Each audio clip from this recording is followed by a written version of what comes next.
It's May 13th, 2025. Richard Dwyer, dwyercrime.blog, also digital-asset-life.com if you're into crypto. Remember, the opinion you should follow should be your own. Just consider this video to be a second opinion from a complete stranger online. Now, the prosecution in the Diddy case needs to be careful, right?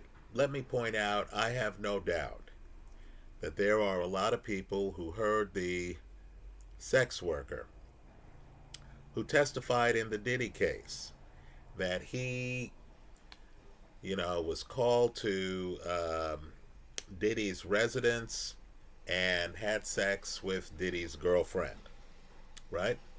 Now, I'm sure there are people who are very socially conservative who are put off by that testimony, right? Who feel that that testimony connotes a certain level of depravity that warrants punishment. Now, I myself believe that Diddy gets ultimately convicted, but not because of anything that the sex worker who testified had to say.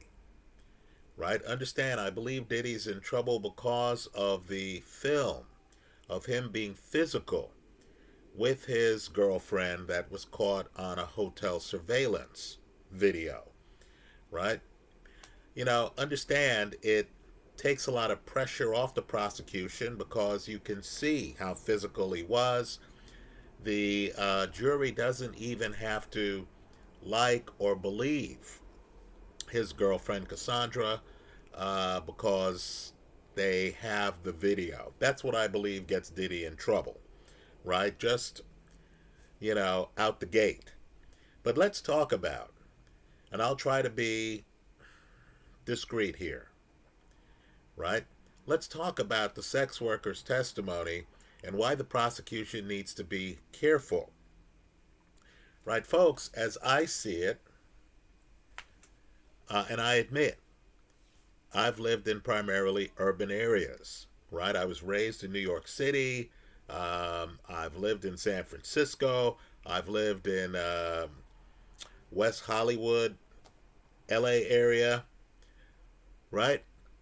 But understand, the sex workers' conversation tells me what the defense is actually claiming.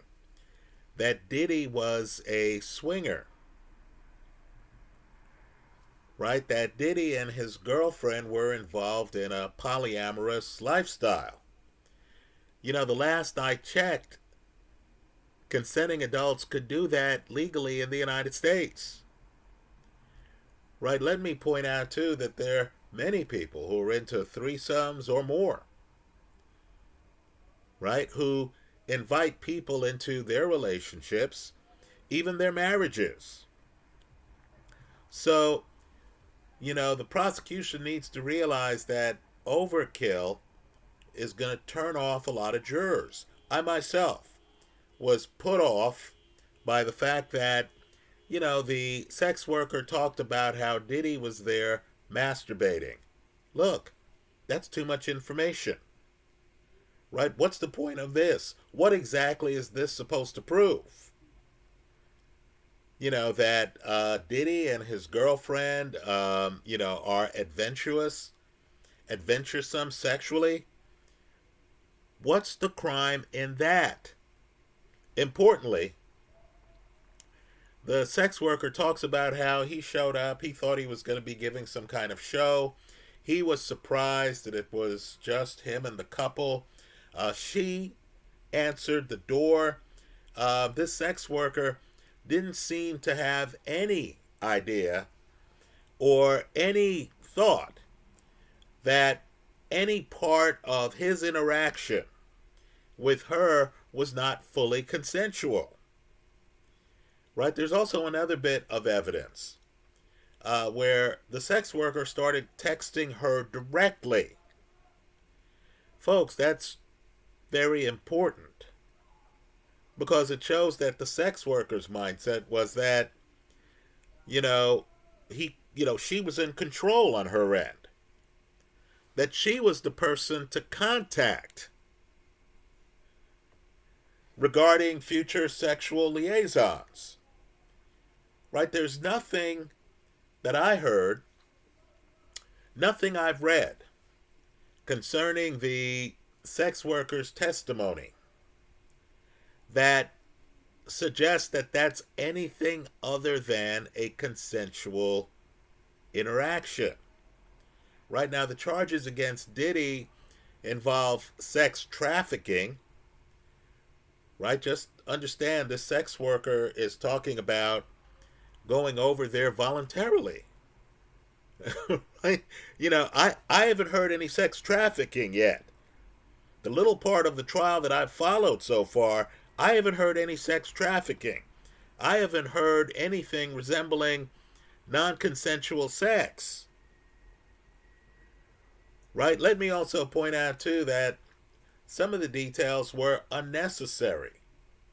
If I were a juror, I would have been turned off by them.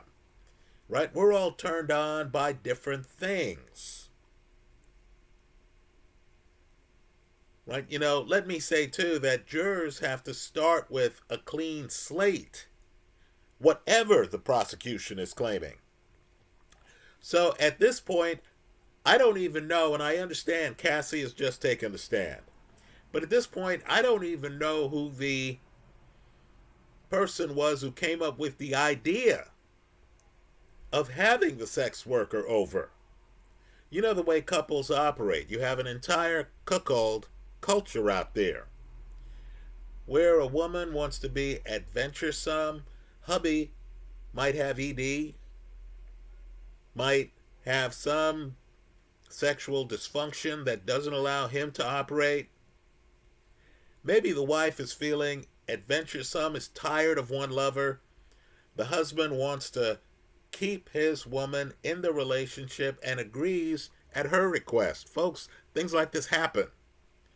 To invite a third person into the relationship. Right? Quite frankly, we don't even know how many other lovers were involved in their relationship. Now, if you're going to charge someone with the severity of the charges levied against Diddy, it seems to me the prosecution should have started stronger than this. Right? Don't start the trial with some testimony about what sounds like a consensual sexual encounter. Right? Don't try to make it prurient by telling us that Diddy was self-pleasuring himself while parts of this encounter were going on. I thought we were supposed to hear about freak-offs. I thought the freak-offs were to involve other people. Right? I thought that there was supposed to be some unconsensual aspect to the freak-off. I thought people were supposed to have been forced into things. What are they going to do?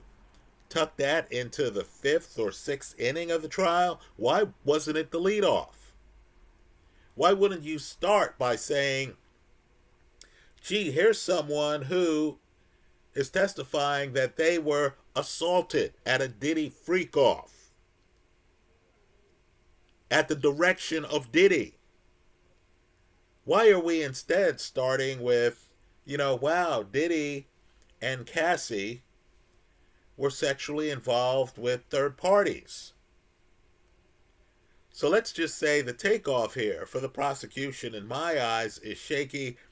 I understand that there's a part of America that is into monogamy, that's shocked to hear that there are people out there involved in inviting third parties into their relationship. Right? I understand there's that crowd. But let's also be clear here. Right? You have to convince the jury. There are going to be some jurors like me who, are going to think, wow, was this indictment overdone? Are they coming after this guy for Hugh Hefner type behavior involving consensual adults? Right? Are we coming after this guy because he's a swinger and not because he's a sex trafficker? Let me say too, when I think of sex trafficking, I'm thinking of, people forced into prostitution. I'm not thinking of a couple calling a male prostitute. So again, if I'm, at a trial and I've just heard opening statements and this guy's supposed to be a sex trafficker and stuff like that, let's just say I would expect a stronger start to the prosecution's case than what we just heard. Right? So now they have Cassie on the stand. Let me say too, I'm not hearing about her being restrained in any way at this point of the case. In other words, we're not hearing that this sex worker showed up and she's chained to the bed and Diddy's yelling out instructions on what he's to do. We haven't heard that. Right now, I'm curious, given that she dated Diddy for a length of period, right, for a period of time, I'm curious to hear when she first decided to leave him. Right? I'm also curious to hear why her civil suit took so long to be filed. Right? I personally have no doubt that she was physically abused because we have that on film, that hotel surveillance video. But I'd like to know, why exactly did she stay with Diddy? Now, this is going to take us into battered woman syndrome. Right? There are many cases where a woman has been abused and she sticks with her abuser for years. Right? But I do want to know, why did it take her so long to file her lawsuit? Right? I do want to know, are there any people who went to a liaison with her where Diddy was present who she communicated with and said, hey, help me? Let me hear from you. The trial is ongoing.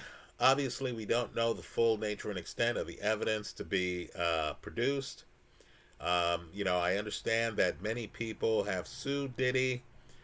Just understand that creates conflict of interest problems, right? Are some of these lawsuits people piling on?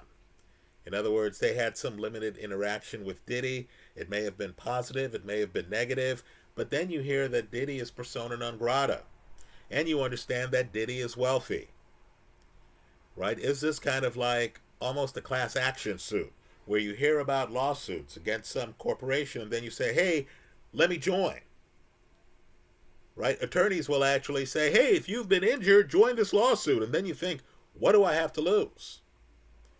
If they're giving away money over here, I might as well stand in line. Let me hear from you, your thoughts right now on this case in the comments section of this YouTube video. Thanks for stopping by.